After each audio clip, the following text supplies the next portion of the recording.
Congratulations po sa Maisog, Japan. Alam nyo, nakakatuwa dahil alam ko mga taga-Japan talaga mga workaholic yan at saka ang hirap po ng schedule ng mga yan dahil yung mga pinapasukan nila, mga mahihigpit na mga boss ho ang mga Japanese. And yet, nagbigay po kayo ng oras para po dito sa pagtitipon nito, mapayapang pagtitipon para ilabas ang ating saloobin. Alam nyo, nilait ko kayo nung mga bayarang ensimada vlogger.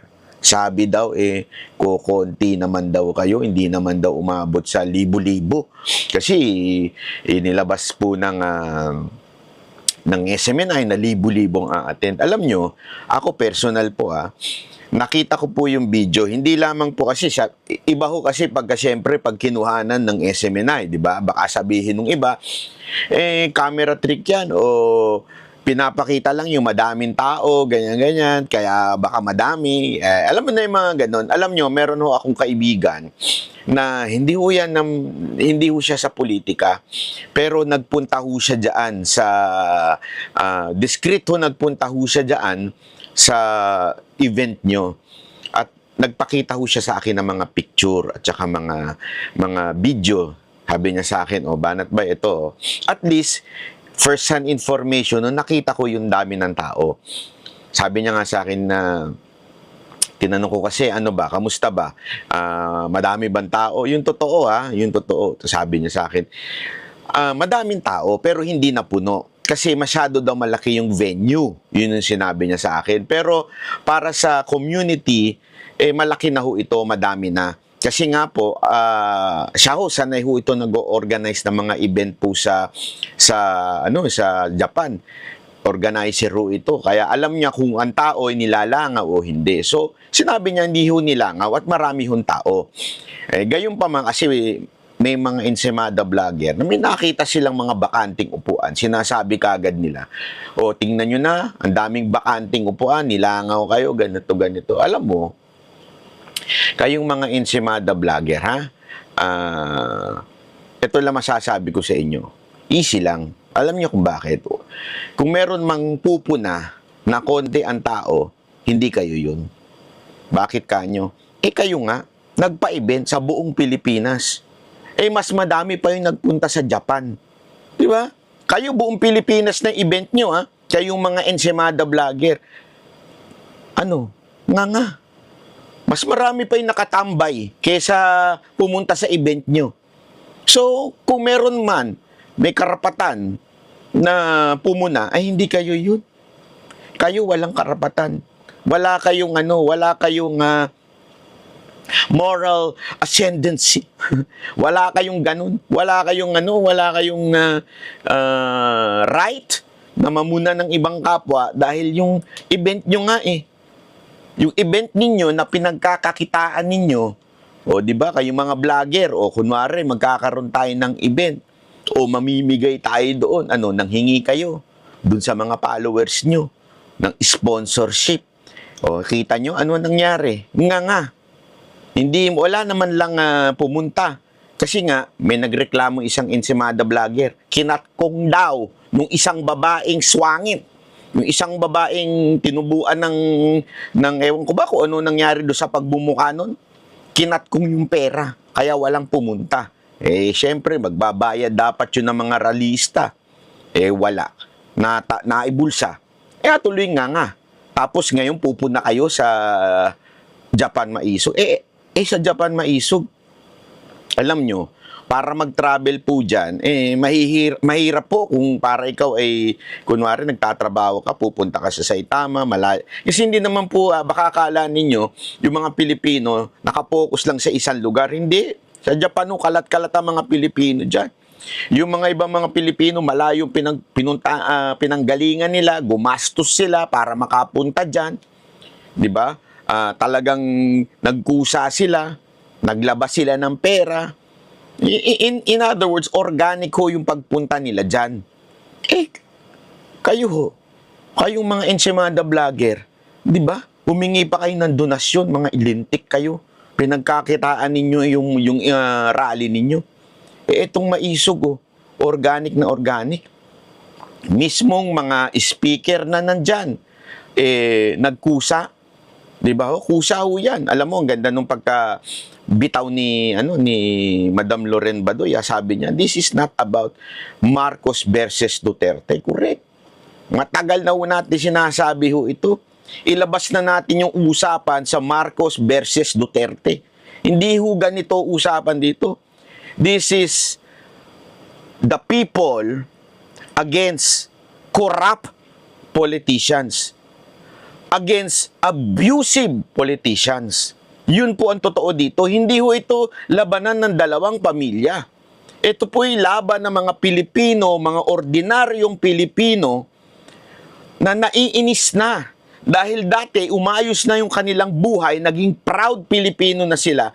Ngayon, kinakatkong ng kamera, ninanakawan kayo ng mga congressman ninyo, mga mayor ninyo, ninanakawan kayo, tinitigil yung mga proyekto, bumalik na naman tayo sa substandard na mga proyekto. Di ba? Ninanakawan kayo. Yan o ang laban. Hindi ho ito laban ng Duterte at Marcos. Ito po'y laban nating mga ordinaryong Pilipino sa mga mapang-abusong opisyal ng gobyerno nato.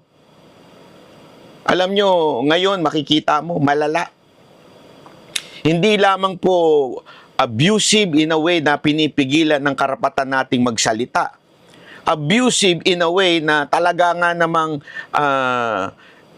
yung mga dapat sana natatanggap ng ating mga kababayan, kinukuha pa.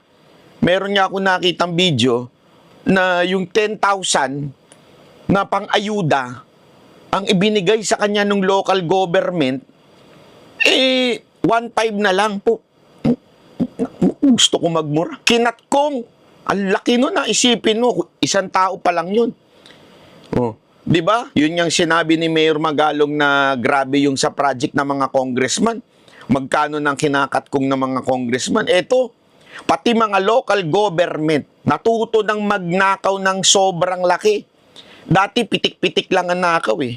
O, di ba? Yung tama na, 500, okay na, 1,000. Ngayon hindi. Talagang walang yaan na.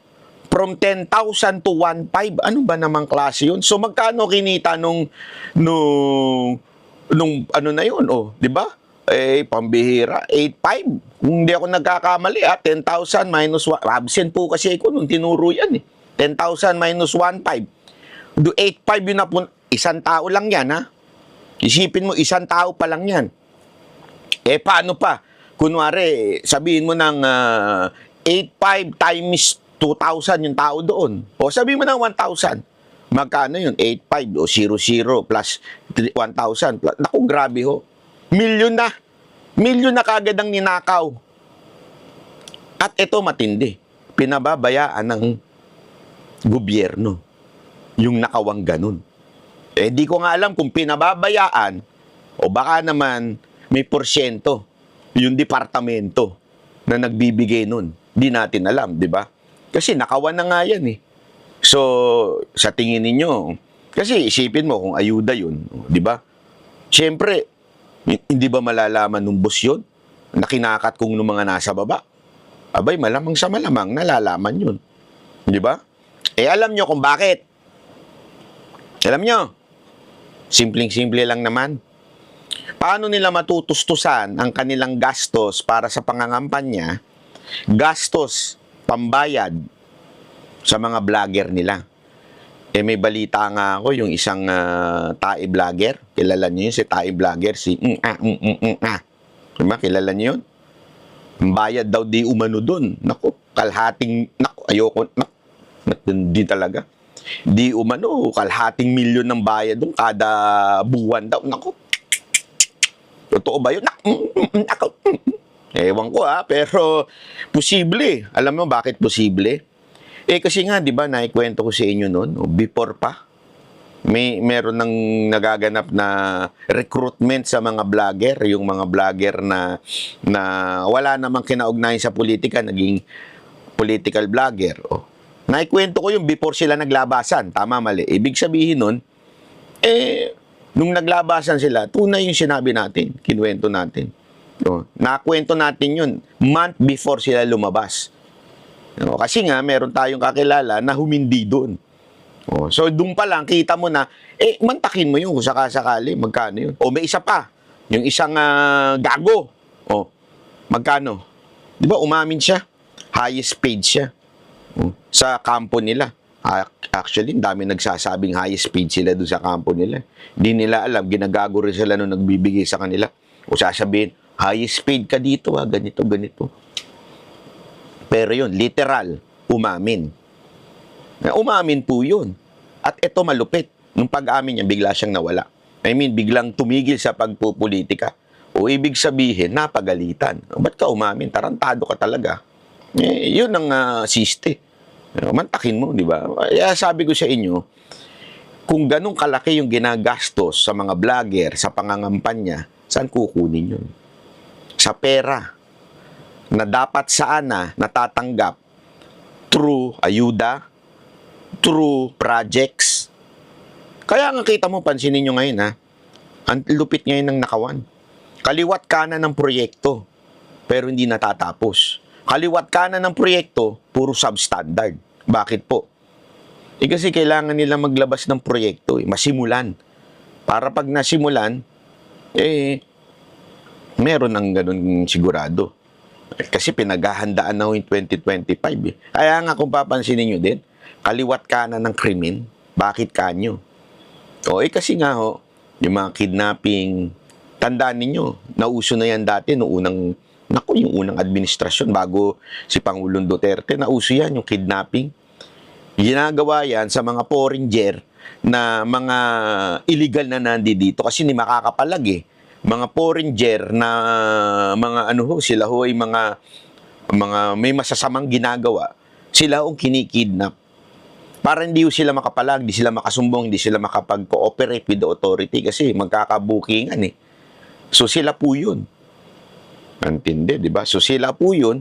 Ngayon, bumabalik na, kinikidnap. Sino involved? Police. Di ba? Kakaano lang Kakasibak lang ng ilang pulis Gamit pa, mobile ng pulis yung kanilang motor. So, ibig sabihin, sa tingin ninyo, gumagalaw sila ng sila-sila lang? Walang utos? Posible yun. Imposible yun. So, ibig sabihin, alam na natin, alam na this. Meron talagang nagaganap na fundraising.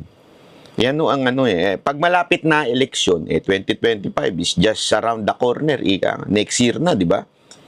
Ibig sabihin yan, malapit na. Kaya kailangan magpa-fundraising na tayo.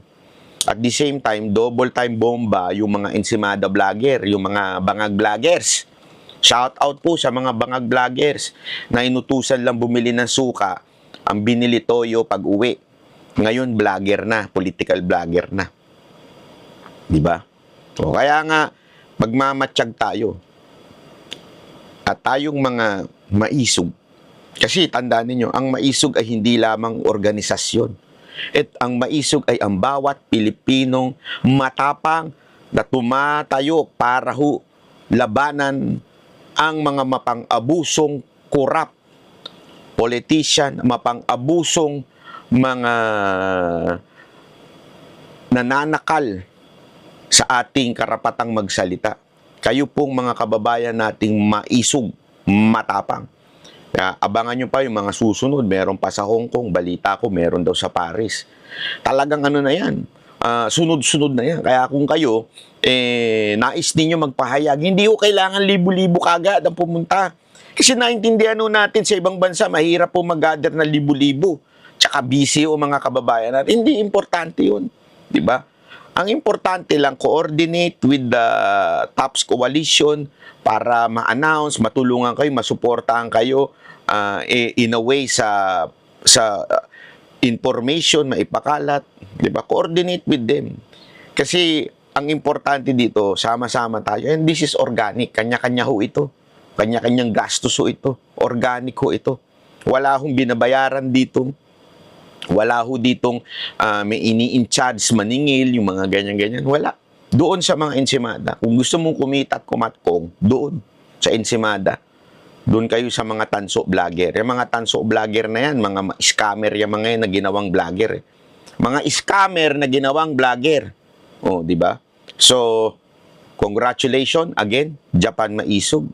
At kayo po ay tagumpay na nagpahayag ng inyong hinaing sa ating gobyerno. Maraming salamat po. God bless everyone. Thank you po.